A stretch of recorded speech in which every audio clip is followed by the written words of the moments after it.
to test the sway bars, I am going to be using the good old vibrometer app that we used for the shock test. If you haven't seen that video, I'll leave a link below. But essentially what I'm gonna do is I'm gonna start in my driveway, and I'm going to back out of the driveway. There's a water bar, or kind of like a curb, that I have to go over at an angle, and then I'm gonna drive in a circle around the neighborhood, try to keep it below like 15 miles an hour, and we're gonna test it with the OEM F250 sway bar, and then I'm gonna redo this same test with the Tremor sway bar, and we're gonna see if we get a reduce in in-cab acceleration by using the Tremor sway bar versus the stock OEM Ford sway bar that everyone hates. And we are going to back out into the street. So there's like 3 main water bars. There's the curb here that has a water drainage ditch. There is a water bar at the end of our street, and then there's one kind of coming back onto our street. And then kind of the speed limit in the neighborhood's 25, so I'm not gonna probably go much faster than 20. But there's lots of kind of uneven potholes and divots and things, so I'm hoping that kind of this low speed, you know, having one wheel raised, the other lower, will flex the front end enough for us to be able to get some useful data on whether the Tremor sway bar actually makes a difference. And so I'm stopping now. There's a stop sign here, and we need to turn left across this water bar. So we're gonna do that. Wasn't too bad.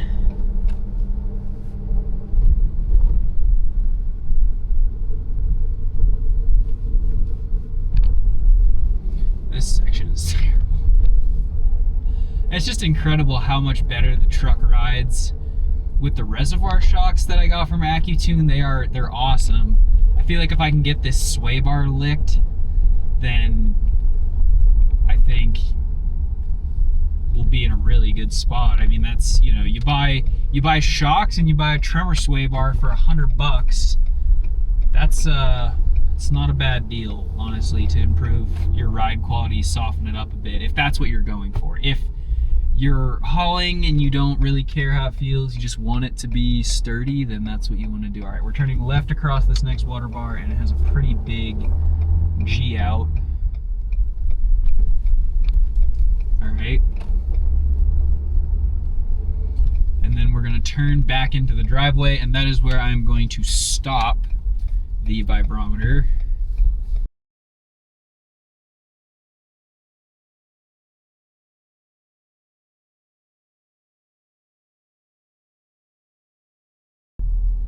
The driveway, putting it in park. Now, interestingly enough, the max vibration that we got with the vibrometer was 2.6 meters per second squared with an average of 0.3.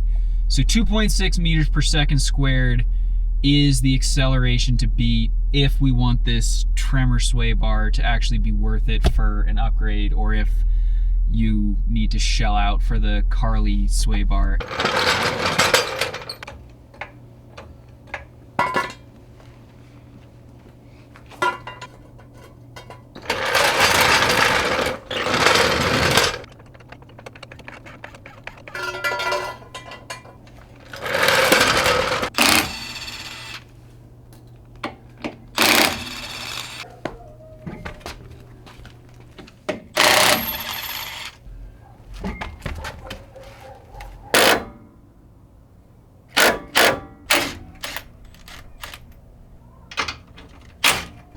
I cannot get over how much heavier this is than the Tremor sway bar.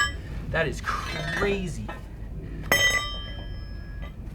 I got new bushings too. This one's fine, but this one looks like junk. And we got the same clamps, so I can reuse that hardware, but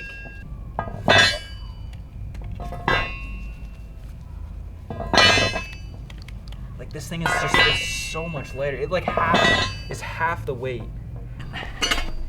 Kind of see there's the part number for this bar. Yeah, so I went to the dealer to actually get the right bolts for these, and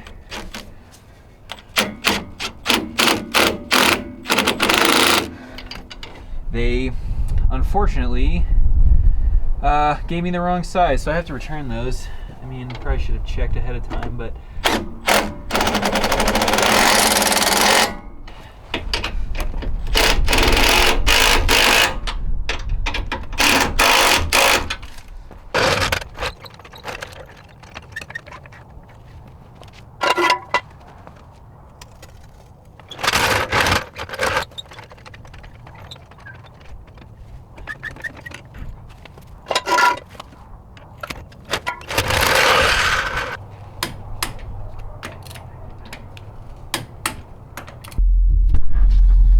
alright.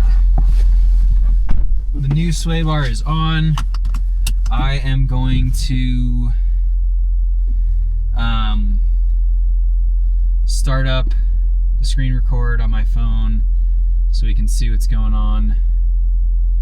I'm going to reset the vibrometer so we don't have any skewed data. The 2.6 max is the one to beat. Tires are still at 55 psi.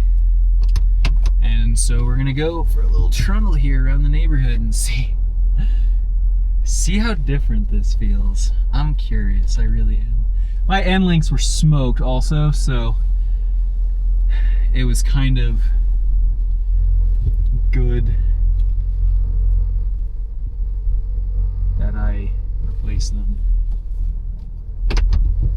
Oh, there's someone walking their child in one of those cart things down the middle of the road.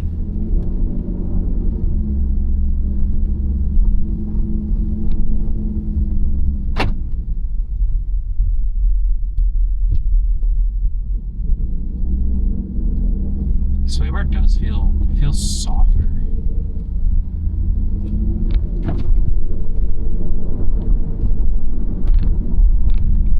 Like the front definitely feels more rolly. Dang.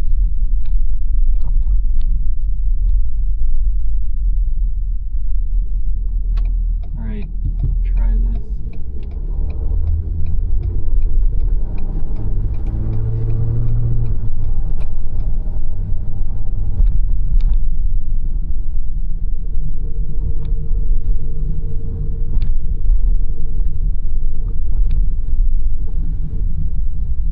Well, we've already hit 3.2 as the max acceleration, so I think this experiment is potentially already a failure.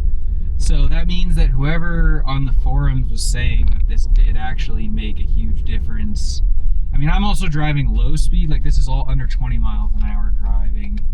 So, you know, I guess you could argue that it does give your front end more articulation. It's not necessarily going to show up on a test, but I mean, it definitely doesn't reduce cab movement, that's for sure.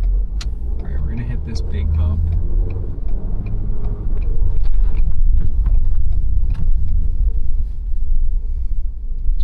Yeah.